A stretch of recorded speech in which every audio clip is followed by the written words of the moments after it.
Welcome to BMC Art Academy. Today, we'll turn a simple piece of cardboard into a beautiful 3D butterfly. For this project, you will need cardboard, a pencil, scissors, and glue. You will also need acrylic paints and a paintbrush. First, draw a butterfly shape on your cardboard. Then, carefully cut it out.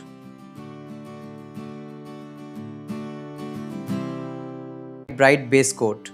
Then add colorful details. Make sure to let it dry completely. Let's add some decorative patterns. Use a white paint marker to draw intricate lines and dots. Glue the layers together, folding the wings up to create a stunning 3D effect. Your cardboard butterfly is ready. Like, share and subscribe to BMC Art Academy for more creative art and craft tutorials.